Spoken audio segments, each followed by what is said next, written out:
Bonjour à toutes et à tous. Aujourd'hui, on se retrouve pour un nouveau long format à l'US Métro. Et aujourd'hui, je suis en compagnie de Myriam Benadam. Bonjour Myriam. Enchantée. Donc aujourd'hui, on va revenir sur ta carrière, mais en cherchant pour préparer cette interview, je me suis rendu compte qu'on ne pouvait pas te mettre dans une case. Tu es à Mm. la fois combattante, tu as un master en finance de marché, tu as ta propre marque, tu fais plein de trucs à côté, tu es aussi créatrice de contenu sur les réseaux sociaux. Comment toi, est-ce que tu pourrais te définir? Mm. Ouais, c'est vrai que j'ai beaucoup de casquettes et j'aime bien ça, le fait d'avoir un peu plein d'activités. Du coup, si je devais me définir, je dirais que je suis juste une femme entreprenante qui fait ce qu'elle aime, qui s'est trouvée à travers les arts martiaux aussi. C'est vrai que la ligne directrice, c'est quand même le combat, le MMA, mais tout ce que je fais autour, ça gravite autour de ça. Mais ouais, je peux pas être dans une case, ça c'est sûr. Et toi, les arts martiaux, ça a commencé à partir de quel âge? C'est quoi un peu ton parcours sportif? Ouais. Bah, en vrai, ça a commencé tard, enfin relativement tard, parce que j'ai commencé, c'était il y a 4 ans, un truc comme ça, direct par le MMA. Et de base, je voulais commencer juste du grappling, parce que je trouvais ça, il y avait une notion de jeu un peu, je trouvais ça marrant. Et au final, j'ai trouvé une section féminine de MMA à l'époque, et j'ai adoré le sport, j'ai adoré la coach aussi. Et ça m'a fait kiffer le MMA direct. Mais sinon, ouais, j'ai jamais fait d'arts martiaux avant. Après, j'ai toujours été sportive, j'ai toujours fait du sport, bougé beaucoup et tout, donc ça a aidé. Mais ouais, je commençais direct dans le dur. Et avant, tu avais fait d'autres sports qui auraient pu t'aider, par exemple, pour ta carrière de MMA ou pas? Ouais, je pense qu'il y a des trucs qui m'ont aidé parce que j'ai fait beaucoup de muscu, donc je sens qu'en termes de force, ça a joué. Beaucoup de gym quand j'étais plus petite aussi, donc pareil en termes de mobilité. Mais après, c'est des trucs qui sont vraiment ancrés dans mon corps depuis longtemps. Et ça joue. Après, c'est clairement l'entraînement là maintenant qui fait que je vais performer ou non, quoi. Et la gym, tu as continué parce que, par exemple, Georges Saint-Pierre, il disait que l'un de ses meilleurs entraînements, c'était la gymnastique Mm. pour améliorer la mobilité. C'est un truc que tu continues ou pas? Non, pas du tout. En vrai, je kifferais bien, je pense, en faire des entraînements parce que, pareil, je trouve qu'il y a un peu une notion de jeu, puis c'est ce que j'aime bien. Donc, c'est pas un truc que je continue, mais je pourrais faire ça de temps en temps, ça me ferait plaisir, ouais. Et donc, toi, comment t'en arrives à faire des sports de combat? Bah, du coup, j'étais à ce moment-là, j'avais envie de commencer le grappling, comme je disais. C'est parce que je connaissais une personne qui faisait ça. Il m'avait un peu montré comment ça fonctionnait, ce que c'était. Je m'étais dit, ah, tiens, ça a l'air sympa. Mais je voulais pas commencer avec, dans une section mixte, qui est donc une section où tu n'as que des gars, parce que c'est hyper intimidant quand tu es une femme. En plus, je suis pas la plus grande, débutante. Bon, bah voilà, tu arrives dans un cours de grappling en plus, donc le truc où tu es collé au mec et tout. Je m'étais dit, non, c'est trop. Enfin, moi, ça m'impressionnait en tout cas. Donc, j'avais cherché une section féminine. Et le club où je voulais aller, qui était proche de chez moi, tout que je connaissais, j'avais pas cherché très loin, ils avaient qu'une section MMA féminin. Donc, je m'étais dit, bah vas-y, je vais aller là. Et puis, bon, je verrai. Mais de base, les parpaings dans la gueule, c'était pas mon délire, tu vois. Et au final, comme j'ai kiffé, j'ai continué. Et puis, vraiment, de base, c'était. Tu sais, il n'y avait pas d'attente, il n'y avait pas de ouais, je vais faire l'UFC, je vais faire une carrière de fou et tout. Pour moi, les combats, c'était même pas un truc qui était dans ma tête, quoi. C'était vraiment pour le fun, pour trouver un peu une autre activité que la muscu que je faisais beaucoup à ce moment-là et qui, bon, voilà, c'était un peu redondant. Et au final, j'ai kiffé et j'ai continué, quoi. Et donc, en fait, c'est le développement de fil en aiguille. Tu t'es retrouvé à combattre aux IMAF Ouais, et à kiffer. ouais, c'est ça, c'est marrant de voir l'évolution, mais c'est ça, au début, bah, je m'entraînais comme ça, puis j'ai bien aimé, donc j'étais assez régulière. Et ma coach de l'époque, quand j'étais à Nantes, elle m'avait dit, bah, là, il y a une date pour un combat, ça te dit d'essayer. Et ça faisait vraiment longtemps que j'avais pas fait de compétition sportive, parce que j'en avais fait beaucoup étant plus jeune, comme je disais, en gym et tout. Mais en combat, là, vraiment, ça m'était même pas passé par la tête. Je me suis dit: «Allez, vas-y, ça va être un défi sympa, let's go». Et c'est de là, que ça a un peu démarré parce que le fait d'avoir un objectif, de préparer le combat, de vivre le combat, l'après-combat et tout, beh, j'avais kiffé le processus et je m'étais dit: «OK, ça y est, j'ai envie d'en refaire» et en fait, petit à petit, les échéances, c'était, de plus en plus dur, quoi. Ton premier club, c'est le Parabellum Combat à Nantes. Mmh. Donc, c'est le premier club que tu intègres avec la section 100% féminine, c'est ça? Alors vraiment, mais tout début, c'était au NR Fight avec Ok. Marie Loiseau, mais c'était du coup il y a un petit moment parce que Mhm. maintenant elle coach plus là-bas, mais ils avaient une petite section MMA féminin. Mais j'ai dû faire quelques cours, tu vois. C'était vraiment le début, puis je m'étais blessée. Et là où j'ai vraiment beaucoup appris et que je me suis vraiment entraînée, c'était au Parabellum avec notamment Tevisay, qui était déjà c'était une femme, tu vois. Et il n'y a pas beaucoup de coachs féminines de MMA qui sont vraiment. Tu vois, pas coach fitness avec un peu de Non, MMA. C'est vraiment, c'est elle t'apprend à te battre, quoi. une base de Et MMA. ouais, voilà. Et je pense que ça joue énormément sur le fait que tu reviennes, le fait qu'elle te comprend. Puis elle a une façon d'enseigner aussi qui, moi, m'avait beaucoup plu. Elle est très fédératrice. Et du coup, ouais, c'était surtout là-bas que j'ai appris vraiment toutes les bases. Et après, j'ai bougé sur Paris. Et donc c'est comment elle s'est fait justement cette transition du Parabellum à l'US Métro? Est-ce qu'il y a encore eu un club de transition ou Mmh. c'est direct tu étais venu à l'US? Non, je suis direct venue ici. C'était, bah, janvier de cette année, du coup, j'ai bougé, sur Paris, entre autres, pour venir ici, pour venir à l'US Métro et donc non, il y a pas eu de transition au début, c'était un gros changement d'ambiance parce que le Parabellum, c'était plus petit, j'avais mes marques. Voilà, c'était vraiment ma zone de confort et c'est aussi pour ça que je savais que j'avais besoin de changer quoi, d'avoir un peu autre chose, de voir autre chose et tout quand je suis arrivée ici, c'est vrai que c'était une grosse structure, beaucoup de monde, c'était assez impressionnant au début. Puis après, petit à petit, à force d'être régulière et tout, on fait sa place. Mais non, j'ai pas eu de transition. C'était vraiment d'un coup, je suis Donc venue ici. ça fait moins d'un an que tu es ici et tu es vraiment venu pourquoi? Pour la qualité de l'enseignement, pour, aussi, il faut le dire, une certaine reconnaissance du milieu, qu'a l'US Métro avec la formation de champion? Pourquoi Mmh. toi ça t'a Alors de base, j'avais choisi l'US Métro parce que je savais qu'il y avait des filles, OK. et mine de rien, c'est quand même plus confortable de tourner avec des filles, ne serait-ce que, bon, la façon de bouger, le poids, enfin, c'est quand même, plus confortable pour moi, donc ça avait été un critère de choix. Pour les performances aussi, parce que je sais que c'est un club qui forme beaucoup de combattants performants. Donc en fait, ça m'avait suffi. J'ai dit: «Bon, bah, je vais aller là-bas et je verrai bien». Je connaissais quelques personnes qui s'entraînaient ici aussi, bah, majoritairement des filles qui m'avaient fait des bons retours et ça s'est fait comme ça, du coup. Et justement, est-ce que, en tant que donc, femme et cetera, c'est compliqué en France de trouver des sparring adaptés? On voit par exemple que, Manon Fiorot, elle est partie au Canada s'entraîner avant son dernier combat. Toi, comment ça se passe? Comment est Mmh. la qualité du sparring en France? Me concernant, c'est compliqué parce que je suis vraiment légère pour, la France, visiblement. J'ai l'impression même l'Europe de manière générale. Tu vois, moi, mes premiers combats de MMA, je les ai faits en 48. J'ai arrêté parce que j'avais plus d'adversaires, quoi. On était trop peu là, je combats en 52, je mange tranquille parce que j'ai pas vraiment le choix et en termes de sparring, je suis toujours la plus légère, donc c'est vrai que c'est un peu frustrant et je te parle d'un club où il y a quand même beaucoup de filles Ouais. combattantes, tu vois? Donc il y a de quoi faire. En termes de niveau, c'est vraiment bien. Mais on va aller à la plus légère, elle va faire 60 kilos. Moi, j'en fais 52 à l'année. Bah, ça fait quand même un gap, quoi. C'est vrai que c'est assez contraignant. Mais je pense que pour moi, c'est un peu une exception. Parce que la plupart des filles, elles vont faire aller entre 57, 58. Elles vont s'y retrouver. Moi, j'ai vraiment du mal. Mais bon, après, je compose avec, quoi.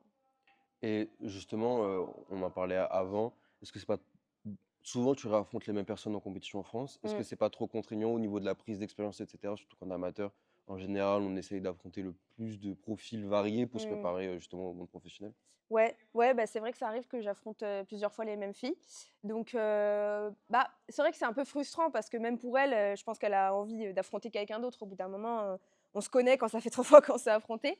Après, bah, si ça se fait comme ça se fait comme ça. Il faut aussi se dire que la personne, elle a progressé entre-temps. Donc j'essaye toujours de me dire, «Ça va pas être la même personne qu'avant» parce que, bah, sinon tu sous-estimes un peu le truc en mode: «Bon, on s'est déjà affronté». Parfois, tu sais, tu deviens un peu copine avec la fille entre-temps, donc c'est un peu bizarre le mood. Mais heu mais bon, c'est le jeu, donc bah, je fais avec. Mais c'est sûr que quand je peux aller à l'étranger et vraiment prendre des filles que je connais pas du tout, qui ont des styles complètement différents que ce que nous on fait en France, c'est en termes de prise d'expérience, c'est mieux, je trouve. Et donc à l'étranger, est-ce que tu as déjà fait des camps, par exemple en Thaïlande, aux Mmh. États-Unis ou des choses comme ça? À l'étranger, non. J'étais déjà partie en Asie, m'entraîner un petit peu, mais c'était pas un camp vraiment proprement parlé. J'en ai fait en France et franchement, rien qu'en France, tu as déjà vraiment de quoi faire. Et là, cette année, j'aimerais bien en faire quelques-uns à l'étranger, notamment à Londres, j'aimerais bien. Mais c'est en cours, là, on est en train d'en discuter, donc ça va venir. À l'étranger, quand tu dis que tu as fait un camp, c'est là où tu t'es combattu, en Muay Thai au Vietnam, Ouais, putain, tu bien renseigné, on est c'est bien on a bien! Tu travaillé, on dû a remonter travaillé. loin dans le vide parce que ça date, hein. Ouais, ouais, ouais, j'étais partie, au Vietnam, en fait, de base, OK. bah, dans le cadre de mes études pendant 6 mois. Donc je m'étais entraînée en Muay là-bas, mais c'était en détente, tu vois? Puis évidemment, ils me proposent un combat, donc je dis oui, en anglaise en plus, alors que vraiment, à cette époque, l'anglaise, mais c'était compliqué.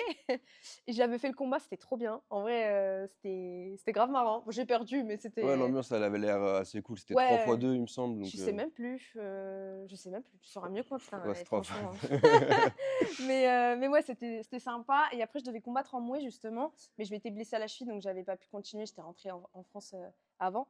Mais c'était sympa et j'ai quand même appris des choses. Après, c'est quand même très différent le Muay Thai du MMA donc j'ai pas pu ramener trop de trucs mais ça fait toujours de l'expérience. Et justement, là, on parle d'un combat en Muay. Est-ce que tu as, par exemple, fait des combats, des compètes de grappling, des combats de JB peut-être ou autre? Non, sol, j'ai jamais fait. Par contre, j'ai déjà fait des combats de Mouais, vraiment prise d'expérience en détente. Comme ça, je fais des combats où j'ai pas de stress parce que je m'en fous en fait, de gagner ou de perdre. Ça, j'ai déjà fait, mais sinon sol, pas trop. J'avoue, j'ai un peu de mal à me déterre à faire tu vois, aller à la compétition, faire la pesée et tout, alors que c'est du sol. Et je sais qu'en plus, je peux me blesser facilement au sol. Donc j'ai moins la déterre, mais pareil, en vrai, ça serait des bonnes prises d'expérience. Et j'aimerais bien faire des combats de lutte, parce que ça, je pense que ça pourrait grave me servir. Mais bon, il y a déjà beaucoup de combats en MMA, donc il faut un peu choisir ses combats, sinon Et ça fait ouais, donc beaucoup. toi, aller partir, par exemple, faire un combat de lutte ou de grappling, en soi, c'est pas quelque chose que tu dois faire immédiatement, Ouais. mais en parallèle de temps en temps, ou même des stages de lutte, on sait qu'en Île-de-France, il y a des bons Mm. clubs de lutte, ça t'intéresserait? Ouais, bah, en fait, les combats comme ça va être plus dans le cadre où, si j'ai pas de combat de MMA pendant un moment, on galère à trouver une échéance, bah, autant faire ça plutôt que rien, tu vois? Par contre, on va privilégier le MMA, donc je vais pas chercher une compétition de lutte exprès, puis en fait, non, il y a un gala 2 semaines après, enfin, faut que ça soit cohérent. Par contre, faire des stages de lutte ou des stages vraiment spécifiques, c'est pas forcément du combat, ça, je pense que c'est grave intéressant de temps en temps de voir les choses avec un autre enseignant, tu vois? Des fois, on t'explique quand même technique, mais avec une autre pédagogie, tu vas capter un détail ou un truc. Donc ça, je trouve que c'est hyper, enrichissant, donc j'aimerais bien le mettre en place cette année, ouais. Pas forcément quelque chose qui a à voir en lien. Est-ce que toi, justement, dans ton développement et dans ta carrière du MMA, tu as pris inspiration donc, de combattantes féminines ou alors est-ce que toi, tes combattants entre guillemets, préférés, c'est des combattants masculins? Bah, je suis peut-être un peu plus les femmes. Enfin, je connais bien leur actualité quand même. Après, il y a des filles que j'aime bien, des combattantes qui m'impressionnent, mais je m'inspire pas d'elles dans le sens, je vais reprendre leur technique ou des trucs comme ça parce que c'est très propre à elles. Genre Dakota Disheva, typiquement, je la trouve incroyable, cette meuf, mais elle fait 2 mètres de haut. Enfin, genre, c'est pas du tout moi, quoi. C'est pas du tout des trucs que je peux reprendre, mais par contre, son agressivité, la gestion qu'elle a de sa distance, de ses jambes et tout, je trouve ça hyper intéressant. Et tu te dis, la meuf, ouais, elle est vraiment, vraiment forte, quoi. Et je peux avoir des combattants masculins aussi qui vont m'inspirer, donc je prends un petit peu de partout. Après, oui, c'est vrai que je suis plus focus sur les femmes, ça m'intéresse un peu plus. Forcément, bah, tu te reconnais plus dans les combattantes féminines, quoi. Donc, est-ce que Myriam Benada, tous les samedis soirs, elle est branchée à 2 heures du matin en train de regarder les prélims ou Non, pas? moi, tu me vois pas faire ça, c'est mort, je l'ai fait une fois, j'ai dit, allez, c'est ciao, Ah, plus ah ouais? jamais. Par exemple, même Manon Non. Fiorot, quand elle a combattu pour la ceinture, t'étais pas debout? Pour la ceinture, si j'avais regardé, je crois. Attends, je me souviens plus. C'était. Non, j'avais dû regarder le lendemain, il me semble. Ah ouais? Ouais, ouais, non, en fait, moi, je suis pas trop. Je suis l'actualité, Ouais. mais je suis pas Ouais, tu fais pas la nuit vraiment blanche. fan à regarder Ok. à nuit blanche et tout. Des fois, je suis pas trop courant des fights parce que, bon, je sais pas, ça me plaît plus de pratiquer que de regarder, je crois. Mais je suis, on va dire, tu vois, les trucs qui sont à heure française, je vais regarder et tout. Mais je suis pas même la fille qui va regarder beaucoup de combats pour s'inspirer. Alors que je sais que ça peut aider, mais ça me vient pas trop. Et comme j'ai peu de temps à côté, bah, j'essaie de vraiment, quand je suis à l'entraînement CMMA, quand je suis à côté, je fais mes trucs, quoi. En parlant justement de temps, on va parler rapidement donc de ta marque de vêtements. Comment toi, tu arrives à gérer tout ça? Parce qu'en Mmh. en soi, tu fais des posts sur tes réseaux sociaux, tu publies quand même, régulièrement. Tu es souvent à l'entraînement ici à l'Ouest Métro. Tu travailles donc sur ta marque de vêtements aussi, peut-être tu peux l'expliquer aussi en même temps, ce que c'est. Mmh. Comment on arrive à gérer autant, Ouais, autant de trucs. Ouais, du coup, Enyo, c'est une marque de vêtements de combat pour femmes, donc spécifique, féminin. Et oui, ça fait beaucoup, beaucoup de choses. En fait, j'arrive à m'y retrouver déjà parce que je suis très focus dans ce que je fais. C'est-à-dire quand je suis à l'entraînement, vraiment j'essaie de tout prendre, tout prendre. J'essaie de pas trop traîner quand j'ai fini et je rentre, j'habite juste à côté, j'ai cherché mon appart à côté exprès parce que je veux diminuer les temps de transport et tout. Donc tout est un peu optimisé. Et pareil, quand je travaille, en fait, j'essaie de trouver les stratégies les plus, efficaces et quand j'exécute vite, quoi. Parce que j'ai pas le temps de, «Oh, je vais lire un truc, puis voilà, je vais faire autre chose». Non, vraiment, j'essaie d'être focus. J'ai une un ob j'ai je sais pas, je vais mettre dans une to-do list peut-être 3 trucs. Ça peut être des trucs simples, hein, mais il faut que ce soit fait à la fin de la journée, quoi. Si c'est pas fait, ben je me démerde, quoi. Je me démerde pour le finir et en faisant ça, ça va, j'arrive à m'y retrouver et de toute façon, mon image en tant que combattante, elle est reliée à ma marque aussi. Donc au final, tout se complète un petit peu. Je pourrais pas ne plus combattre et avoir ma marque et inversement, parce que ça se nourrit. Donc au final, ouais, avec beaucoup d'organisation, ça passe. La création de contenu, pareil, tu vois, c'est super structuré. On voit pas tout le taf, qu'il y a derrière, des posts, on se dit: «Ouais, bon, elle poste, voilà», mais non, tout est structuré. Je sais ce que je vais filmer, quand je vais le filmer, les rushs qui me manquent, ce que je dois monter, enfin tout est bien organisé et je suis obligée de me focus étape par étape. C'est-à-dire si là, je focus pendant un mois sur la création de contenu, bah, je vais pas, m'amuser à faire des pubs sur Facebook parce que j'ai pas le temps, quoi. Donc je focus étape par étape et en faisant comme ça, je m'y retrouve, en vrai. donc en fait, toi, ton mot d'ordre, c'est l'organisation. Être organisé à Ouais, 200 pour faire tout ce que tu as à faire. ouais, organisation, optimisation J'essaie d'essayer de combiner. Si je vais dans Paris parce que je donne un rendez-vous, par exemple, bah, je vais en profiter pour caler un autre rendez-vous après. Comme ça, je me suis pas déplacée pour rien. Bon, on dirait un peu une contrôle fric en vrai, Non, comme non, ça. non, non, ça va. Mais en fait, il y a que comme ça que j'arrive à tout faire. Et limite, c'est devenu un peu un toc. Genre, quand les trucs sont pas optimisés, ça me tend de fou, tu vois. Mais, mais ça va, j'aime bien aussi cette organisation un peu militaire. J'ai l'impression que ça me donne un cadre. D'être un peu aussi sous pression, ça me fait avancer plus vite, j'ai l'impression. Pour certaines personnes, c'est le cas. Ouais. Mmh. Hem, Toi, justement, donc, ta marque de vêtements, ça fait donc depuis tes études que tu la développes, ça doit faire donc 2-3 ans, Mmh. quelque chose comme ça. Où est-ce que tu en es? Quels sont tes objectifs, futurs? Ouais, Est-ce que aussi donc, peut-être présenter, aux gens qui connaissent pas encore ta marque, ce que ouais, c'est et cetera? ouais, carrément. Du coup, ouais, Enio, ça fait maintenant 2 3 ans que je développe la marque. Développer une marque en France, c'est long. Une marque de vêtements, de manière générale, c'est long. Et j'ai mis beaucoup de temps à trouver aussi ce qui fonctionnait, trouver comment je vais m'organiser. Et là, je suis sur un gros travail de fond sur Enio, c'est-à-dire qu'aujourd'hui, je m'adressais vraiment que aux combattantes, beaucoup aux combattantes. Là, l'idée, c'est vraiment de m'adresser à toutes les femmes qui sont dans cette quête de dépassement d'elles-mêmes, qui ont envie de se mettre au sport, mais pas forcément un sport de combat, tu vois. Ça peut être la muscu, le crossfit, le running, peu importe, pour voilà, reprendre confiance en elles, pour se dépenser, pour avoir un peu ce côté guerrière, tu vois, que nous, on a naturellement, entre guillemets, hein, dans les sports de combat, ça vient plus facilement. J'ai envie vraiment d'élargir la marque à ces filles-là. Tu vois, de dire, bah voilà, je sais pas, t'as vécu un truc dur, tu t'es fait larguer, genre un truc de merde comme ça, tu te mets au sport. Bah moi, je suis ta go, tu vois. OK, je vois. C'est un peu ça, ta partenaire d'entraînement. C'est un peu, là, je suis sur un travail de fond là-dessus. Ça demande bah, voilà, de refaire un petit peu l'image de la marque. Et j'ai aucun problème avec ça. Je sais comment le faire, c'est juste que ça prend un petit peu de temps. Et là, la marque commence à être bah, de plus en plus implantée, d'avoir de plus en plus de crédibilité. Tu vois, je commence à avoir des partenariats avec des salles. Enfin, petit à petit, ça prend en épaisseur. Et faire une marque de vêtements qui a de la crédibilité et où tu te dis, putain, je fais tel sport, je vais m'habiller là, ça prend beaucoup, beaucoup de temps. C'est beaucoup de visibilité, beaucoup de partenariats avec des ambassadrices. Il faut être patient. Mais je sais que je suis sur la bonne voie et je le vois, hein, de toute façon, avec la visibilité que je peux avoir sur la marque. De plus en plus de gens m'en parlent, etc. Donc c'est cool, franchement, je Et suis sur la contente. marque, tu es encore toute seule comme, À l'intérieur de la marque, ouais, ouais. c'est ça. Ouais, ouais, pour l'instant, je suis toute seule, bah, seule fondatrice. Je travaille avec des freelances, tu vois, des freelances qui vont m'aider sur, bah, tu vois, j'ai une photographe qui m'aide, à faire tous les shootings, tous les mois, c'est la même personne. Pareil pour le design des fringues, ça va être une freelance. Donc au final, en vrai, c'est un peu une équipe, flexible parce que je peux pas me permettre d'avoir des salariés maintenant, ce serait trop contraignant pour moi, encore une fois, parce que j'ai d'autres activités. Donc tu vois, tu as quelqu'un à plein temps. Moi, je suis en Géorgie en train de faire des trucs, enfin, il faut Mmh. que je le gère, c'est galère. Donc je fais ça de manière flexible pour l'instant.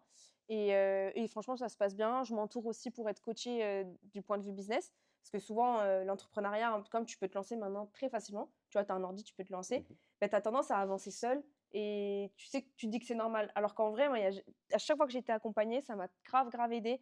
Et je le fais de plus en plus dans le business maintenant parce que je me dis, dans le sport, tu as un coach, ça te paraît normal. Bah, c'est pareil dans le business. Quand tu n'as jamais monté de boîte, il faut se faire accompagner. Et pareil, ça participe en fait à cette équipe en fait que j'essaie de construire entre tout le monde, quoi.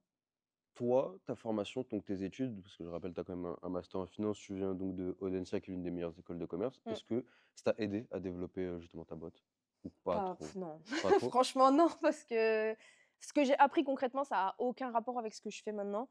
Clairement, enfin, tu vois, la finance de marché, en plus, c'est même pas de la compta d'entreprise et tout. C'est vraiment, tu calcules des deltas de je sais pas quoi pour aller trader. Enfin, genre, ça n'a aucun rapport. Donc, non, en vrai, ça m'a pas trop servi. J'ai envie de te dire, à la limite, c'est un peu le réseau que tu construis qui peut t'aider. Mais aujourd'hui, franchement, c'est un réseau que je me suis construit moi-même qui m'aide plus qu'autre chose. Donc franchement, non, je trouve pas que ça m'ait tant servi. Qu'est-ce qui, alors qu'en vrai de vrai, en sortant d'école, tu avais probablement un taf, Mmh. déjà, un CDI, et cetera. Comment tu t'es dit: «Non, je vais tout lâcher, je vais faire du MMA, je vais créer ma marque, et Mmh. cetera»? Ouais. En fait, c'est justement parce que j'étais dans ce master qui me plaisait pas, tu vois? Vraiment, ça me saoulait grave, la finance de marché, j'aimais pas, genre, tu sais, j'étais dans mon master, j'étais en mode: «Mais je fous quoi ici?» Enfin, je me fais chier. Je comprenais rien en cours en plus, hein, c'était horrible. Vraiment, le master, c'était Si horrible. tu l'as validé déjà, c'est pas Ouais, mal. ouais, mais tu sais que j'ai eu chaud, hein. Je me suis dit: «Ça va être tendu». Mais du coup, ouais, j'étais là en mode: «Je sais pas ce que je fous ici». J'avais fait des stages, tu vois, en comment ça s'appelle? En cabinet d'audit, en banque et tout. À chaque fois, je me disais: «Ouais, c'est pas ouf», donc tu sais, je recherchais un autre stage un peu dans le même secteur. Je fais: «Ah là, ça va être bien». J'avais fait société de gestion. Bon, bah, au final, je m'étais barrée avant la fin. Enfin voilà, genre vraiment, ça va pas et en fait, je me dis: «Mais le problème, c'est peut-être juste le secteur qui m'intéresse pas, quoi» et ça et j'avais commencé du coup le MMA un peu en parallèle, tu vois, au même moment. J'avais eu l'idée des vêtements, mais vraiment, tu sais, comme quand tu peux avoir une idée et tu te dis: «Ah, je ferais trop, ça» et puis tu le fais jamais. Enfin voilà, ça arrive, tout le temps et c'était dans un coin de ma tête et quand j'étais en master, j'étais avec un autre pote à moi qui était tout aussi du pair et lui, il avait, lancé une activité, tu vois, à son compte. Il m'avait dit: «Ouais, tu devrais pousser un peu le truc de la marque et tout ça». Je dis: «OK, vas-y» et en fait, je commençais à me pencher dessus, à dire: «Ah ouais, comment ça marche de monter une marque?» En fait, de fil en aiguille, je me suis dit: «Bon, je vais faire ça à côté de mon stage de fin d'études» parce que normalement, c'était ça que je devais faire. Puis après, je me dis: «En fait, je crois que je vais faire ça à 100 et je vais faire du MMA, ça serait très bien». Donc le truc, vraiment, mais jamais de ma vie, je me serais dit que j'aurais fait ça parce que moi, je viens d'une famille où les études, c'est genre le saint graal. Enfin, à tout prix que tu aies ton diplôme, à tout prix que tu fasses des grosses études, un gros taf et tout. Parce que, bah, ils ont été élevés comme ça, mes parents. Nous aussi, on a été élevés comme ça avec mes sœurs et bah, voilà, tu vois? J'ai dit: «Non, en vrai, je pense que je vais me prendre un an». J'ai la chance de pas avoir de pré étudiant. J'ai dit: «J'ai aucune responsabilité, j'ai pas de gosse, rien. Allez, vas-y, j'essaie de faire ça, pendant un an, je me lance». Et au final, je me dis: «Mais j'ai tellement, tellement bien fait» parce que jamais là, je sais que ma place, elle est là, dans un mode de vie où je peux être libre, je peux gérer mon temps, je peux m'entraîner, enfin, je kiffe de ouf ce que je fais. Alors que quand j'avais été un stagiaire, j'avais été salariée, tout ça, je m'étais dit: «Mais quel enfer!» genre, moi, c'est le fait de d'avoir une obligation d'être là à 9 heures, mais je ne sais pas pourquoi je peux pas être là à 9h01 ou ou avant, ou tu vois, décaler mes temps de travail parce que j'ai besoin de m'entraîner.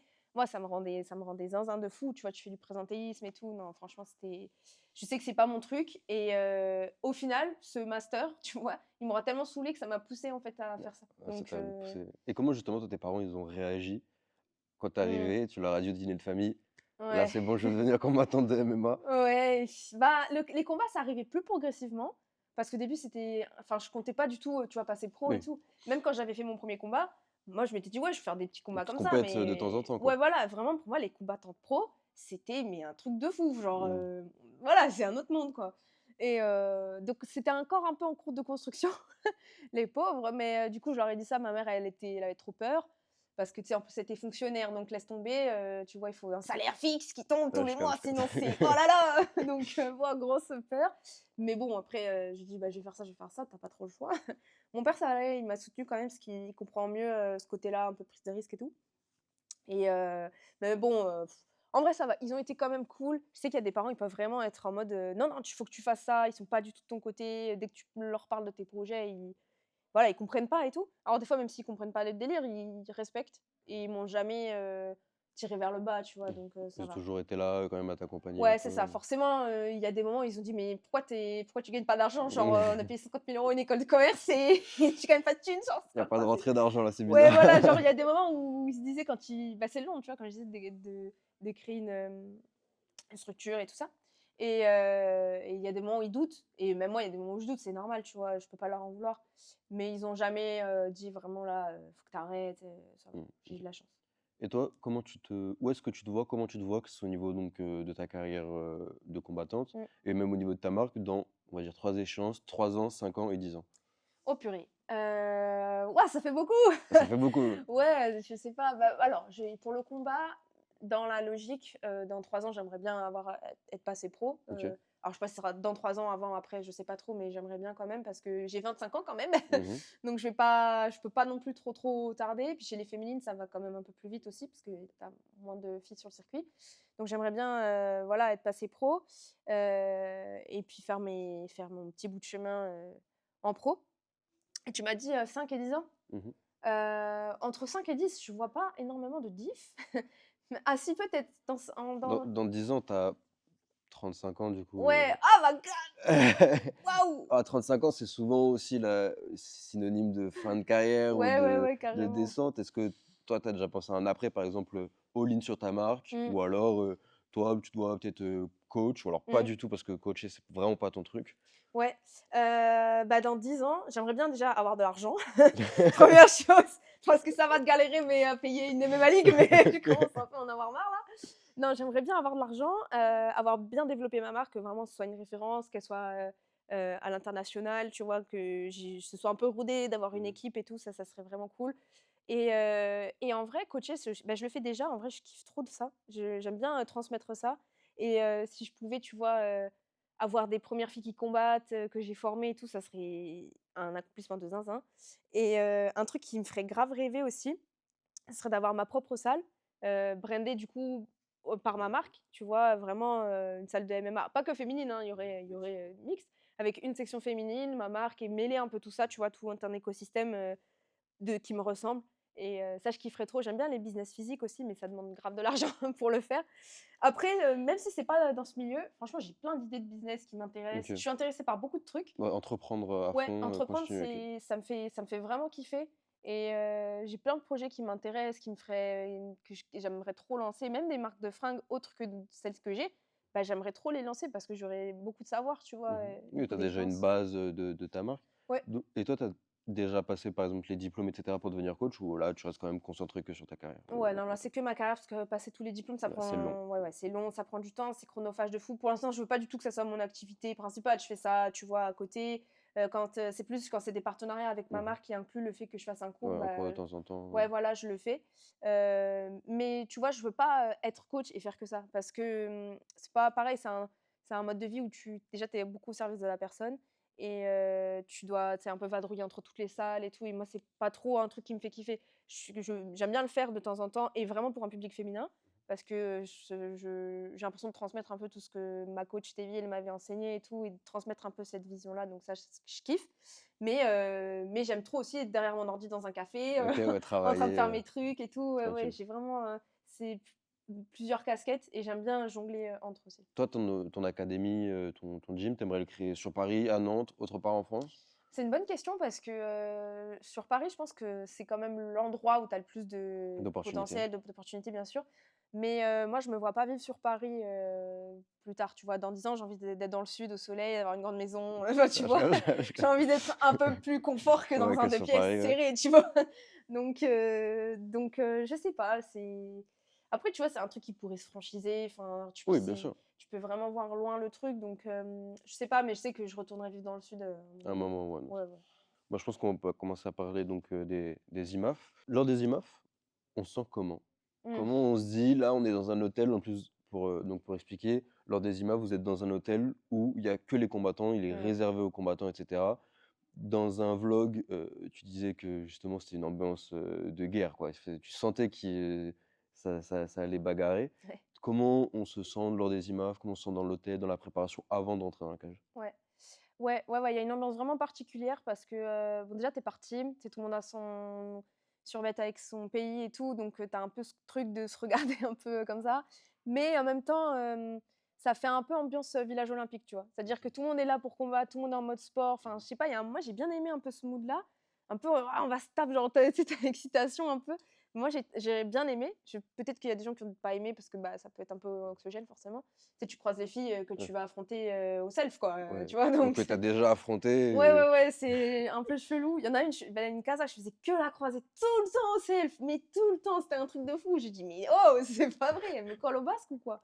C'était un délire. Bref, mais du coup, non, franchement, j'aime bien et je trouve que c'est nécessaire même parce que, comme je dis, je trouve que moi, je sais que j'ai besoin de pression pour performer et ça te met direct dans le bain. Genre, mmh tu sais ouais, que tu pas là pour, pour rigoler, t'amuser, pour ouais. enfiler des perles, ouais. Ouais, c'est ça. Que si tu vois, si tu vas, que tu as ton petit Airbnb à côté et tout, tu pas au contact des combattants, je pense que c'est pas les mêmes moods et forcément, bah, c'est stressant, tu es dans la pression permanente, en fait, aux IMAF, mais le mood général, avec du recul, j'ai bien aimé quand même. En parlant du self, le self, il est comment en Géorgie? Parce que vous êtes quand même des combattants où vous avez une échéance de poids à faire, Ouais. vous devez aussi avoir, donc ce qu'on appelle la régène après les combats et cetera, après la pesée. Toi, comment Mmh. tu l'as vécu le self géorgien? Ouais, bah, en vrai, moi, j'ai pas de problème de poids, donc Ah carrément, oui, c'est j'ai vrai. j'ai perdu du poids carrément. Ah ouais? Ouais, ouais, ouais, non, mais je pouvais manger normal, hein, Mmh. vraiment, je pouvais manger ce que je voulais. Limite, j'avais du mal à manger. Le McDo, ouais, on l'a vu, Ouais, le petit McDo, mais ça, ça restera c'était secret. secret. Non, mais j'essaye quand même de ne pas manger trop de la merde parce que tu te dis: «Vas-y, je peux manger, ce que je veux», donc voilà. Bon, après, c'était assez, il y avait de tout et en vrai, c'était fait pour les combattants parce que tu avais beaucoup de sé crudité, des trucs comme ça, un peu plein de flotte. Ça allait, après, c'est pas la grande bouffe, mais ça faisait le taf. D'où le McDo de temps en temps parce que j'en pouvais plus De après. temps en temps, sur 4 jours Ah, d'IMAF, je te jure, non, mais c'est pas bien, mais bon, à un moment, j'ai dit: «Je te jure, j'ai fini la compétition à 50 kilos, quoi». Alors que ma KT, elle est à 52, 52. Oui, donc tu vas être la plus légère de la KT, Ah non, alors mais en sachant que les meufs c'était. avaient déjà repris du poids et tout, donc Ouais, ouais, ouais, en fait, c'est limite comme si je combattais dans la KT du dessus, dessus, quoi. ouais. Ouais. Bah, on le voit notamment, moi je pense là où ça se voit le plus, c'est le combat en finale contre la Libanaise, Mm, où elle a vraiment l'air d'être une KT au-dessus, elle paraît plus grande, plus lourde. mm. Toi, c'est souvent une différence que tu vois dans tes combats ou pas? Euh, je réfléchis. Ça dépend. Ça dépend, tu vois. Les vrais 52, genre, je veux dire, qui sont à 52 toute l'année, généralement sont un petit peu plus petites. Mais en fait, la plupart du temps, c'est des 55, 56 qui vont descendre. Et bah, du coup, elles sont plus grandes. Et en vrai, à la salle, je m'entraîne tout le temps en étant plus petite. Donc, Donc c'est pas une ça va. différence de poids qui toi te dérange. Non, mais de toute façon, en fait, vu que j'ai pas le choix, il y a un moment, en fait, je sais, il y a un an et demi, 2 ans, j'étais vraiment en croisade contre ça, en mode ouais, ça me saoule, je suis toujours la plus légère, nan. Au bout d'un moment, j'ai fini par accepter parce que j'ai pas le choix, en fait. Je m'entraîne en France, les filles, voilà, la moyenne, c'est pas mon gabarit, tu vois. Je sais pas pourquoi je suis aussi frêle, genre, je comprends pas, mais c'est comme ça, donc je m'adapte et je boxe avec des plus grandes, des fois aussi avec des plus petites ici, parce que ça m'est déjà arrivé en combat d'être, tu vois, avec une fille qui est plus petite que moi, donc il faut aussi que je sache faire. De toute façon, il faut être polyvalente, hein. C'est de savoir tout faire. Toi, au niveau des IMAF, qu'est-ce qui a été le plus dur? Est-ce que ça a été, à un moment, tu parles de l'attente, Mmh, et quand mmh, on fait, si vous avez déjà fait une compétition, que ce soit de MMA, de grappling ou d'autres sports, l'attente entre les combats, c'est long, on a le temps de refroidir, on a mmh. faim, il y a le stress qui monte, on voit les gars combattre, et puis on a aussi cette envie d'y aller. Est-ce que toi, c'est l'attente entre chaque jour? Est-ce que, bah, évidemment, ça a été après donc, la défaite, ou c'est peut-être autre chose, encore peut-être Ouais. l'ambiance anxiogène? Hem, ouais, l'attente, bah, la défaite, c'est encore autre chose, mais l'attente, c'était terrible parce que c'est long, en fait. C'est-à-dire que c'est pas une MMA League où tout est concentré sur le week-end, bon, ça va, tu vois? Moi, en plus, souvent, c'est que le dimanche. Là, c'est sur plusieurs jours et tu sais, tu combats, tu rentres et direct, faut que tu te remettes dans le mood pour la fille du lendemain et tu vois, on a fait les analyses de combat et tout, donc voilà, tu sais, tu te projettes. Moi, je sais que le soir, j'essaie de me de changer un peu l'esprit en regardant des films, des trucs comme ça, mais dès que je coupais, je repensais au combat, je pensais à comment ça va démarrer, je pense à ce que j'ai vu de la fille et c'est vrai que, bah, ça te pompe une énergie de fou et l'attente, ouais, le jour même, ça décalait à chaque fois, normal. L'attente, c'était dur. C'était dur parce que c'est les pires moments, de toute façon. Les pires moments où 1 heure avant, 30 minutes avant, c'est c'est toi et toi-même, quoi. Donc c'est dur, mais pareil, j'ai essayé, tu vois, de me mettre dans une mentalité d'apprivoiser ça, cette pression, mais c'est vraiment compliqué parce que c'est animal, tu vois? C'est plus fort que toi et la défaite, bah, là, c'était le pire moment de ma vie, genre vraiment, c'était très dur. Je sais pas si tu veux qu'on en reparle après ou si Bah non, tu on peut enchaîner, ouais. Ouais, la défaite, c'était vraiment, vraiment, vraiment hard. Franchement, c'était ma défaite la plus dure parce que, en fait, ce qui se passe, c'est que c'est pas comme si je m'étais fait rouler dessus, tu vois, par la fille, que j'avais pas de porte de sortie, bah, elle est plus forte, tu vois? Là, j'aurais moins mal vécu le truc. Là, déjà, je m'étais énormément projetée gagnante, peu importe la fille, ça, je le fais tout le temps, Oui, et je ça se me voit dans les vidéos, ouais, d'avant-combat, c'est ouais, la folle du bus. Non, non, mais mais en soi, il faut se dire aussi que c'est ce que beaucoup d'athlètes font, de se voir gagnant pour ouais, aller y aller et être sûr d'eux, et cetera. ouais. C'est de la prévisualisation, je crois que ça s'appelle, donc Ouais, ouais, c'est ça et puis, faut que tu y crois à 4000 ouais. quoi. Si tu y Si crois tu as pas, personne va le faire pour toi dans tous les Ouais, cas, c'est ça, donc si tu as le moindre doute, en fait, ton esprit, c'est fini, il va s'engouffrer dedans et c'est terminé pour toi. Donc c'est pour ça que j'essaie vraiment de me projeter gagnante, mais ça passe par des trucs où je vais me projeter sur je pars le dimanche, j'avais un anniversaire avec une copine, bah, je me projette sur, j'ai gagné les montres, qu'est-ce qu'elle va me dire, tu vois? Ça, c'est des trucs, des petits détails, mais tous ces petits trucs-là, je les visualise. Moi qui lève la main, moi sur le podium, tu vois? Des trucs comme ça. Donc déjà, pour moi, c'était limite devenu une réalité, ça allait se passer. Donc le fait de voir que c'était pas le cas, comme je dis dans une des vidéos, j'ai l'impression que c'était un mauvais rêve, tu vois? Je me dis: «Mais c'est pas possible, c'est pas possible, ça je vais me réveiller, c'est pas possible». Cette sensation, je l'ai eu pendant 2 jours, 2-3 jours. Vraiment, j'ai l'impression que c'était pas possible que ça se passe. C'est très, très bizarre. C'est la première fois que ça me fait ça et du coup, ce que je disais sur le combat, c'est que c'est un combat, où quand ça démarre, vraiment, je menais. La fille, je lui mets un down, enfin, tu vois? On avait prévu de la boxer, fort, être en courte distance et tout. J'ai bien réussi à appliquer le game plan et j'ai perdu sur une erreur. C'est ça m'a fait le plus mal, j'ai l'impression et c'est le cas de enfin bon, elle a fait son jeu aussi, tu vois? Mais de lui avoir donné la victoire et du coup, une culpabilité de fou parce que je me dis: «Putain, mais c'est ma faute. Pourquoi j'ai fait ça? Pourquoi je lui ai laissé mon bras, je l'ai laissé s'installer, j'ai mal défendu?»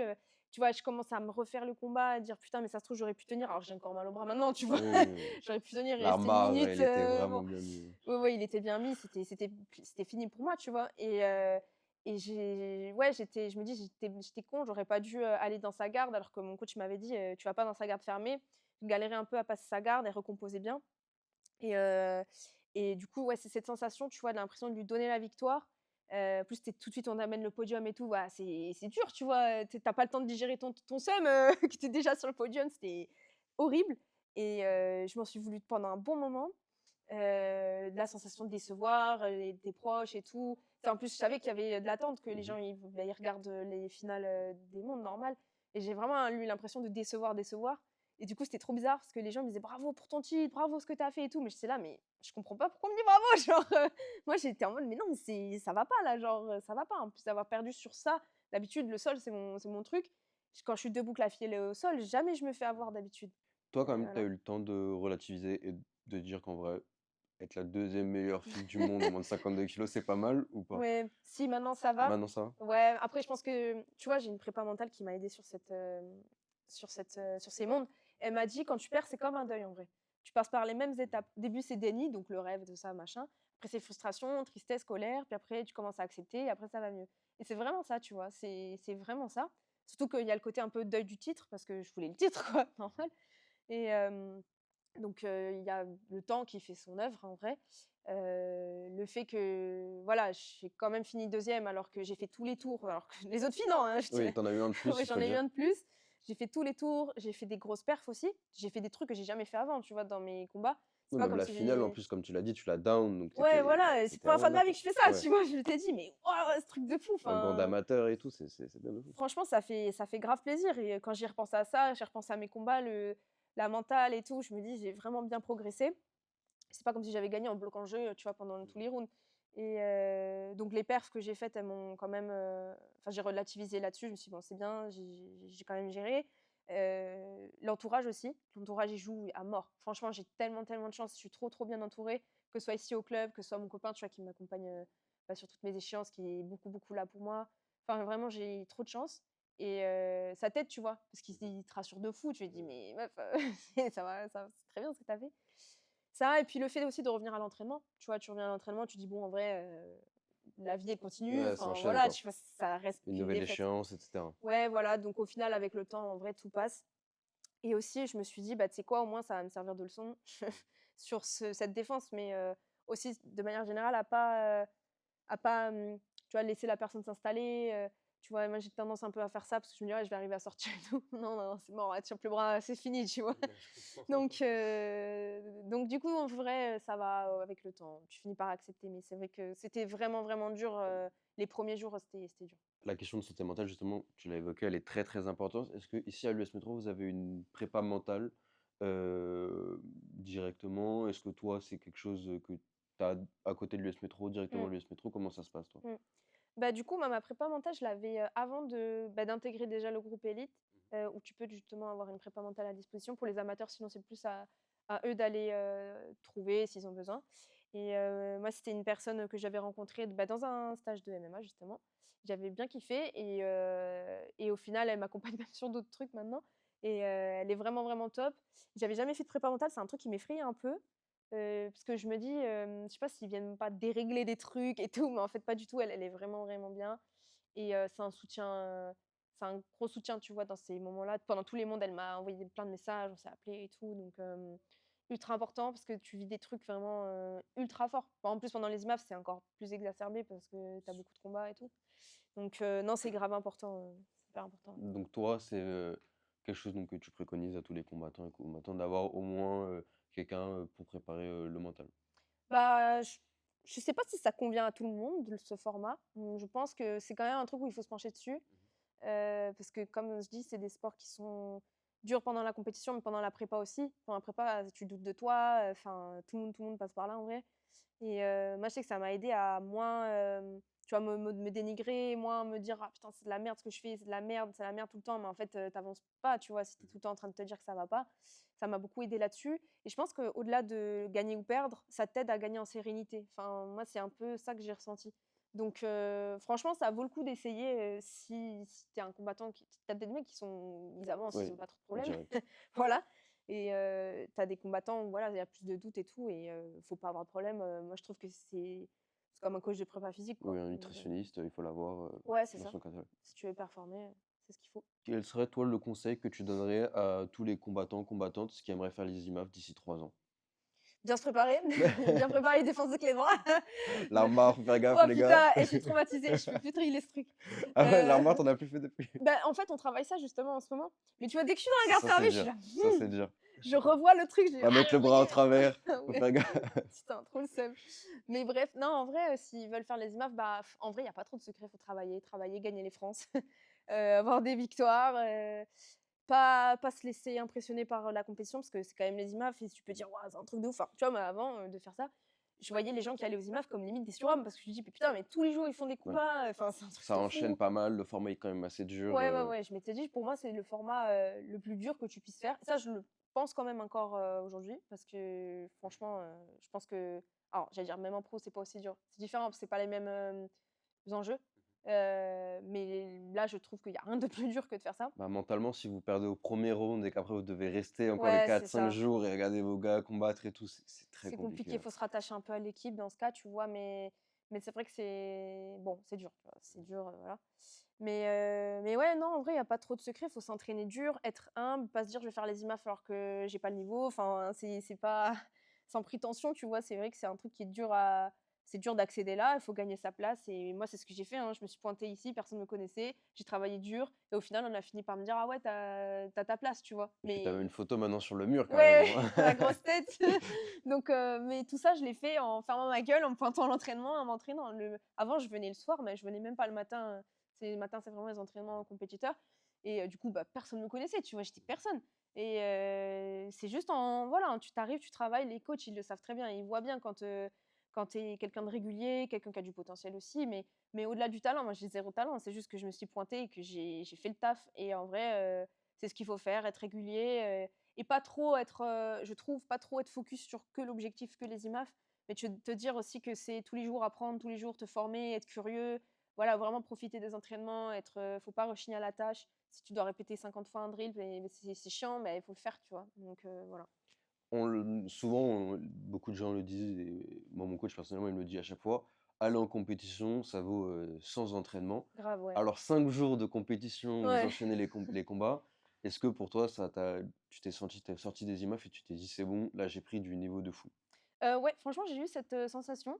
Je suis grave d'accord. En plus, vu que j'ai fait tous les rounds à chaque fois, j'ai pris quand même beaucoup de temps de cage et ça m'a fait énormément progresser. Tu vois, en plus, j'ai travaillé beaucoup debout, avant j'étais plus à coller et je le sens maintenant à l'entraînement que j'ai pas forcément, bah, la même, façon de me déplacer, surtout en anglais, je sens que ça m'a vraiment bien servi et même mentalement, tu vois, comme on disait, le fait d'avoir mis un down, je me dis: «En fait, j'ai de la force, je peux frapper quelqu'un fort», tu vois? Alors qu'ici, bah, j'ai jamais trop Oui. l'impression parce que, tu vois, je me fais marbrer et que comme en plus je suis plus petite et tout ça, bah, voilà, c'est pas évident et ouais, ouais, non, franchement, j'ai senti, la diff et c'est ça, c'est cool franchement avec ce format, c'est que tu sors de là, tu as pris grave, du niveau. Le prochain gros format, pour toi, on en a parlé, c'est les Europes. Ouais. Comment on appréhende de faire les Europes après avoir fait les championnats du monde? Mmh. En sachant que techniquement, tu dois être en plus la meilleure européenne parce que donc tu es Oui, celle qui s'est c'est vrai. classée le plus haut étant donné que tu as perdu contre une Libanaise. Comment est-ce qu'on appréhende tout ça? Comment est-ce que là, déjà, tu es retourné en prépa, pour les Europes? Mmh. Est-ce que à nouveau de la prépa mentale qui s'ajoute? Comment toi Ouais. tu fonctionnes?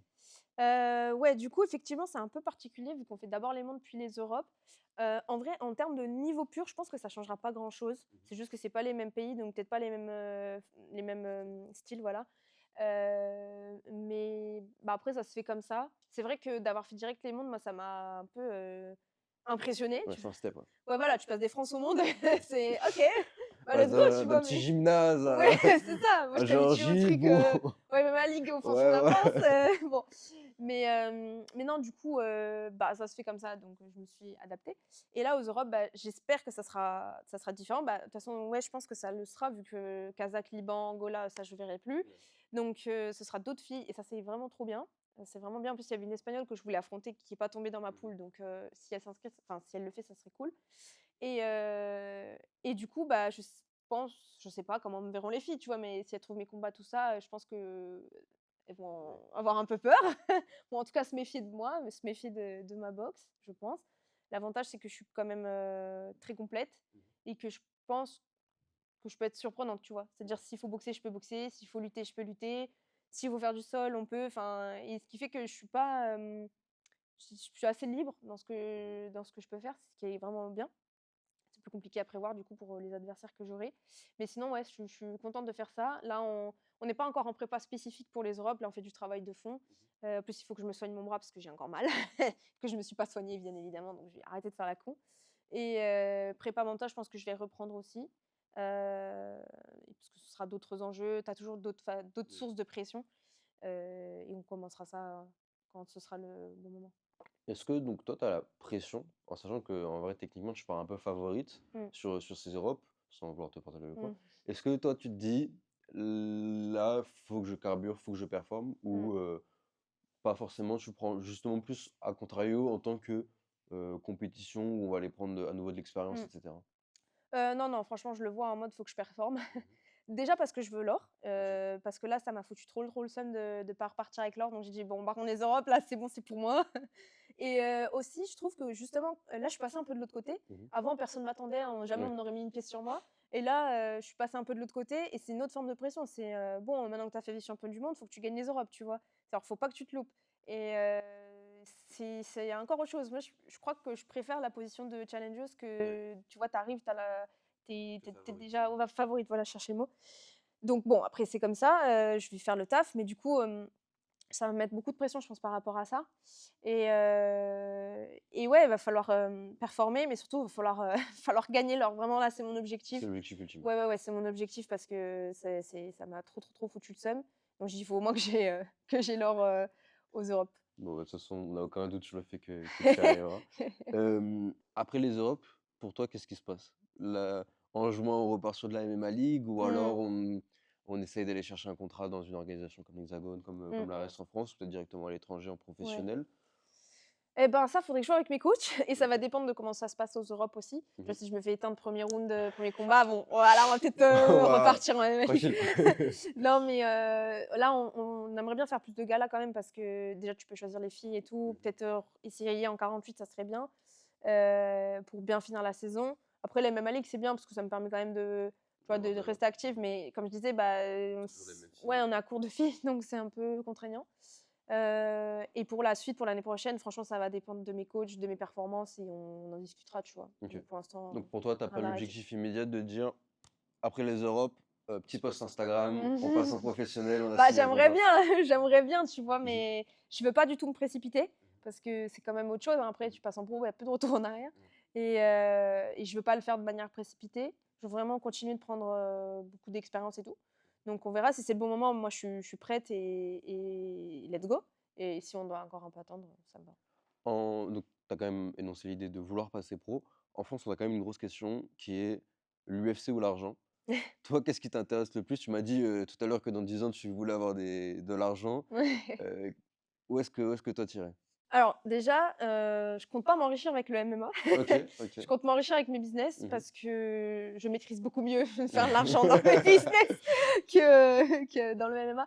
Puis c'est trop aléatoire et c'est pas des sommes, astronomiques non plus. Tu vois, chez les femmes en plus, bon, moi j'ai envie d'être riche, hein, donc bon, voilà et sinon l'UFC tout ça, bah, de toute façon en vrai avec ma caté de poids, il y a même pas d'histoire d'UFC parce que je serais en 48, tu vois? Mhm. J'ai déjà combattu en 48 en amateur, donc dis-toi en pro, je serais obligée d'aller dans cette caté. Donc ça serait certainement plus vers l'Asie, tu vois? Des orgas asiatiques. Donc si ça paye, je suis très contente. Mais vraiment, je le fais pas pour l'argent, parce que c'est pas ce que je cherche en fait Mhm. à travers le MMA. T'es plus dans le C'est dépassement de toi-même, quoi. ouais, voilà, tu vois? Me prouver les choses, me prouver que je suis capable d'aller au bout des choses et cetera. C'est plus ça que l'argent. Comme je dis, l'argent, je le trouve ailleurs parce que dans le MMA, c'est trop compliqué. Donc, c'est vrai que, imaginons si toi tu passes pro, vers comment est-ce que tu verrais, on va pas se mentir, tu l'as forcément déjà imaginé, ton plan de carrière Mmh. parfait, idéal. Comment est-ce que toi tu verrais ça? Mmh. Ben, si je peux aller en Asie, signer au One, ça serait Le vraiment One, c'est un truc banger. qui t'intéresse? Bah, disons que, je veux aller le plus loin possible et la Mhm. plus grosse organisation C'est là-bas, vrai. c'est le One, tu vois? Donc c'est pas tellement l'orga en question, c'est juste que c'est le plus haut niveau qu'on puisse faire en Asie, donc ça serait ça, l'objectif, ultime, tu vois? Ce sera vraiment un accomplissement de fou et surtout, j'allais dire peu importe l'organisation, juste une organisation prestigieuse, j'aimerais une ceinture. Ah, c'est mon objectif de vie, Une je veux ceinture. une ceinture, je veux une ceinture et vraiment c'est mon truc, je veux trop une La ceinture ceinture. des IMAF, ça t'aurait pas suffi? Ah, je sais que j'ai pleuré là, je la voyais sur son épaule, je dis: «Ah Ah la ouais. connasse, elle me l'a volée».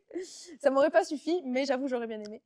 Mais mais non, ça c'est un peu mon truc, tu vois? Ouais, Vraiment, avoir je me la suis dit: «Je ceinture, veux une sur ceinture». la cheminée, Voilà, ça c'est j'ai pas fait tout ça pour pas avoir de ceinture et sinon l'orga et tout, bah, je suis quand même un peu plus flexible, mais je te dis, en vrai, je pense que ouais. l'objectif sera le Toi, ouais. tu vas en mercenaire, tu pas en Ouais, mode, je veux une ceinture du One Championship ou ouais, voilà, c'est OK. pas l'orga en question, je suis pas arrêtée dessus, je prends plus les OK. opportunités et tu sais, la vie, elle change Ce qui est tellement, pas plus mal parce que oui, on a vu l'histoire du PFL, il y avait le GFL à un mmh moment aussi qui est quand même mmh. apparu. Donc toi, tu es plus, peut-être trop quand toi tu passeras pro, il y a une grosse orga à nouveau qui va pointer Ouais, le bout de son ouais, nez. peut-être bien, donc c'est pour ça, je suis pas arrêtée sur une orga, moi, tant que j'ai ma ceinture, C'est bon. c'est bon. Pourquoi en soi, est-ce que toi, je t'ai quand même posé la question tout à l'heure, Mmh, tu parles donc de faire des combats en Asie et cetera. mmh, Est-ce que ça te chaufferait de retourner en Asie, faire un camp comme beaucoup le font, 1 mois, 2 mois, en mmh, Thaïlande, affronter, bah, beaucoup de gabarits devenus surtout cette Thaïlande, devenue du monde entier, est-ce que ça te mmh. chaufferait?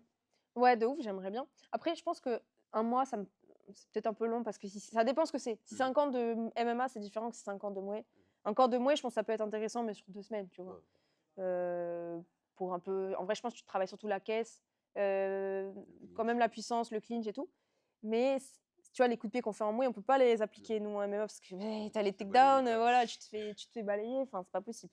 Donc du coup, je pense intéressant, 2 semaines, tu vois? Mmh. Après, d'aller vivre en Asie et tout, ça j'aimerais bien, mais je sais pas comment je pourrais composer ça avec les entraînements, enfin, faudrait Et que je même vois, tu vois? avec ta marque, comment on arrive, à si imaginons tu pars, donc comme tu as dit, faire un camp en Thaïlande, Ouais. qu'est-ce qui se passe avec la marque à côté? Ouais, bah, l'avantage de la marque, c'est que c'est une activité en ligne, donc je peux la faire, de partout, tu vois? Mmh. Ça, c'est quand même vraiment pratique, et si je suis en Asie, autant essayer de la développer sur place parce que Mmh. je peux aller D'aller démarcher plus l'acheter. facilement et cetera. C'est quand même plus simple, mais sinon, en vrai, la plupart de mon chiffre, je le fais en ligne et c'est ultra pratique, tu vois? Parce que demain, je déménage et je peux continuer mon Et activité. vis-à-vis de tes stocks dormants, parce que tu fonctionnes avec des stocks dormants, Mmh. comment toi ça se passerait? Bah, c'est pas moi qui m'en occupe, OK. donc ça ils peuvent être, enfin, je peux être n'importe où, mon Mmh. stock, il est en France, il est OK. envoyé, tu Ouais. vois? Donc c'est vraiment c'est grave pratique ça. OK. Ouais. Et mon autre question qui suit, c'est imaginons si tu passes professionnel, évidemment, c'est plus d'entraînement, c'est Mmh. aussi beaucoup de sponsoring, des média days et cetera. Mmh. Est-ce que la marque, tu la mettrais en pause ou alors est-ce que justement, comment ça se passe? Comment tu arriverais du coup à jongler entre les 2? Mmh. Alors, il y a plusieurs trucs. Déjà, c'est, quand je passerai pro, j'espère que je pourrai avoir une petite équipe, tu vois? À ce moment-là. OK. Déjà, quand tu délègues des trucs, ça te soulage, grandement, bah, de la charge de travail pure, vraiment, où il faut faire les choses opérationnellement.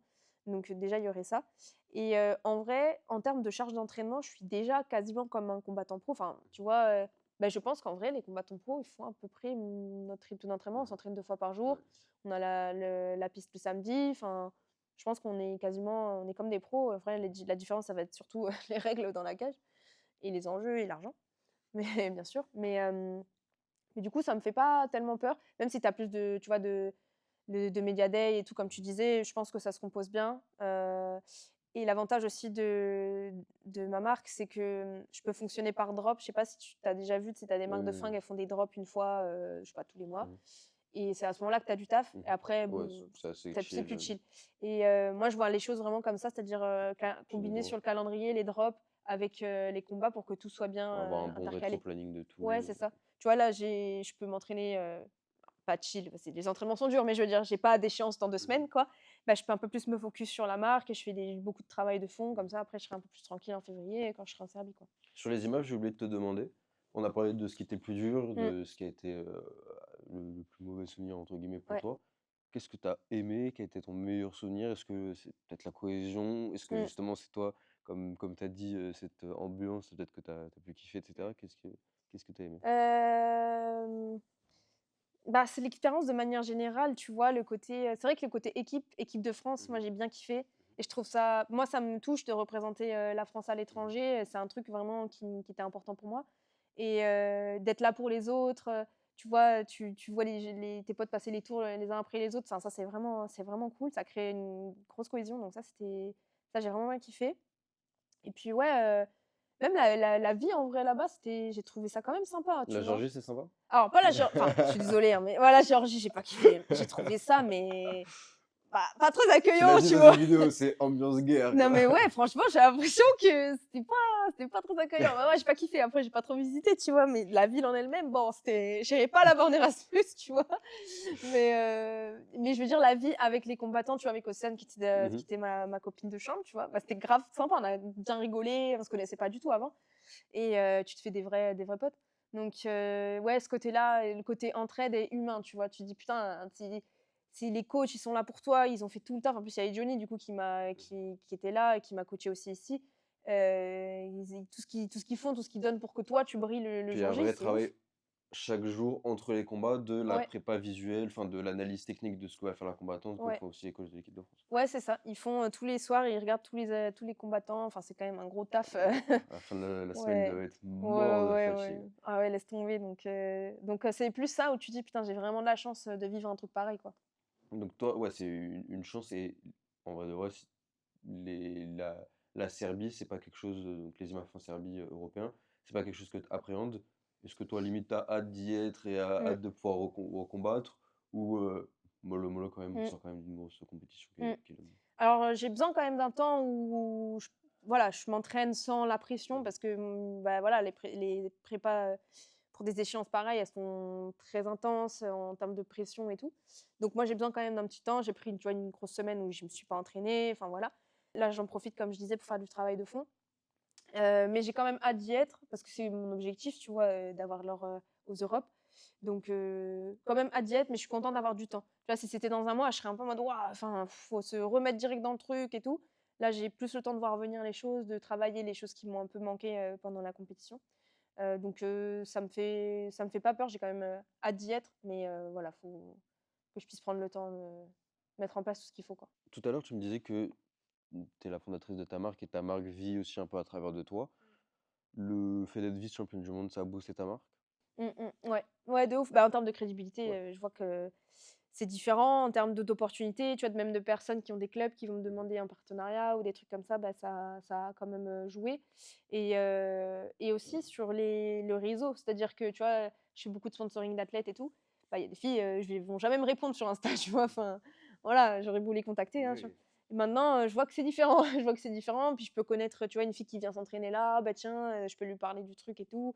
Bah, je sens la diff, donc non, ça, c'est vraiment cool et puis de toute façon, tout ce que je fais en tant que combattante, sert ma marque au final. Donc en fait, au final, toi, est-ce que ton objectif, c'est vraiment de représenter la marque à 200? Ou est-ce qu'à un moment, tu aimerais te détacher et faire en sorte que Enyo soit, une structure indépendante qui puisse vivre d'elle-même sans Mmh. forcément que tu sois à côté? Bah, en fait, je pense que c'est pas possible qu'elle puisse vivre seule. C'est-à-dire qu'il faudra toujours que je la représente. Mmh.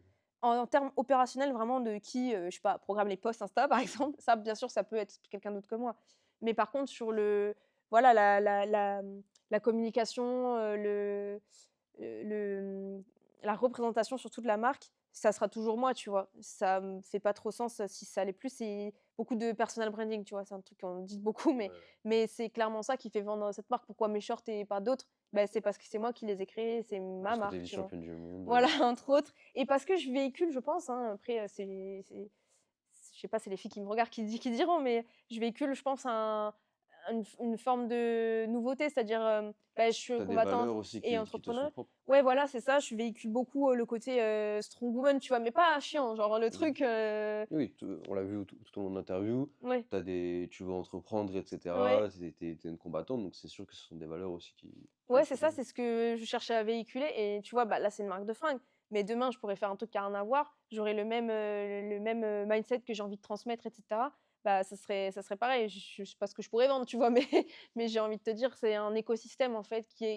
dont moi, je suis le centre, en fait, mais ça peut être une marque de fringues, ça peut être, bah, une salle de Mmh. combat, j'en sais rien, des compléments alimentaires, enfin, tu vois?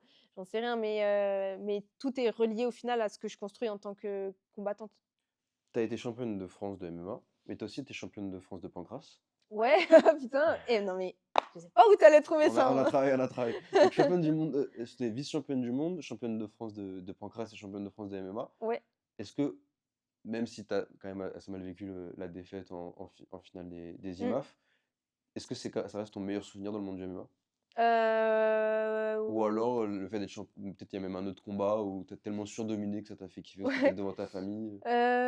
Il y a 2 combats, enfin, les IMAF, oui, c'est un truc de fou, Mhm. et les performances et l'expérience fait que c'est incroyable, tu vois? Puis c'est les mondes, enfin bon, voilà. Mais il y a quand même mon premier combat de MMA où j'avais grave kiffé parce que c'était Ton premier un combat de MMA? premier combat de MMA, vraiment MMA, Ok, pas ouais. pancrace. J'avais grave kiffé, pourquoi? Parce que c'était un peu la guerre et moi, c'était un moment où j'avais pas trop confiance en moi et tout, je me disais: «Ouais, mais je sais pas si si j'ai les couilles, tu vois, Mhm. d'affronter une meuf, vraiment dure», et elle était dure. Donc c'était la guerre et ça m'avait, tu vois, à la fin du combat, j'avais eu cette sensation un peu de: «Putain, j'ai fait un truc de ouf», tu vois? Un peu, grosse fierté Mhm. de pure de moi-même. Ce truc qui est quand même très rare et j'ai un peu retrouvé ça pendant les IMAF justement et ça c'était, un peu la confirmation que j'étais au bon De tes endroit, entraînements, etc. aussi. ouais, c'est ça, et ça c'était un sacré souvenir. Puis bon, l'histoire aussi du Oui, combat t'en as était marrante. parlé sur tes réseaux récemment. Ouais, ouais, c'était le sbeul, n'importe quoi, genre, c'était à la ZAB, mais c'est marrant aussi parce que au début, je me prenais pas la tête, tu vois? Mhm. Genre, j'allais combattre et puis voilà, Ouais, voilà. enfin, c'était il y avait pas de régène, il y avait pas de: «Oh là là», de prépa mentale et tout, Puis même c'était l'argent que vous avez jamais vu. ouais, Puis ouais, en n'importe soi, quoi. si vous connaissez quelqu'un qui a fait des combats de MMA, toutes les premières paies, vous vous êtes les fait Ah ouais, douiller. ouais, vraiment. En plus, c'était genre de la misère, c'était 300 balles, tu vois? Oui, mais Mais vas-y, tu prends, tu vois? Quand, 300 balles en amateur, c'est pas c'est beaucoup, mal. ouais, Si tu as fait un déplacement, ça te le paye, ça peut te payer grave. l'hôtel, etc. Puis tu payes quand même à l'année Ouais. ton club, etc. souvent, donc ça peut être archi Bah, ouais, bien. ouais, c'est clair, moi j'aurais bien pris, mais bon, on n'a jamais vu, ça. Mais ça, c'était un bon souvenir quand même, quand j'y pense. Tu vois, comme je raconte dans la vidéo, donc la fille qui prend la guillotine, premier round, le fait d'avoir tenu, alors que vraiment elle était très, très serrée. Pareil, je m'étais dit à la fin du combat: «Putain, mais c'est un truc de ouf comment quand tu as la mentale, ça change tout». Mm. Parce qu'en l'entraînement ici, moi je suis pas dans le même mood qu'en combat, Mm. enfin, C'est logique. voilà, tu vois, tu tapes plus facilement et tout, tu te dis: «Bon, ça a donné quoi le jour J?» Et au final, c'est ce jour-là, je me suis dit: «Putain, mais le mental, c'est trop, trop, trop important, le jour de la compétition». On s'est toutes les 2 entraînées dur, on est toutes les 2 là pour gagner, mais au final, celle qui lâche la première, voilà, tu sais comment elle finit, quoi. Notre interview donc touche à la fin, mais je tiens quand même à remercier Myriam d'être Avec venue plaisir. et d'avoir répondu à toutes nos questions. Je tiens aussi à remercier l'US Métro de nous avoir accueillis dans ses locaux. Et puis n'hésitez pas à vous abonner aux différents réseaux sociaux que tu peux avoir, donc Mmh. qui seront en description, aussi à ta marque de vêtements sur Instagram. Tout sera en description, n'hésitez pas à vous abonner aussi aux différents comptes de Actualis. Merci beaucoup, au revoir.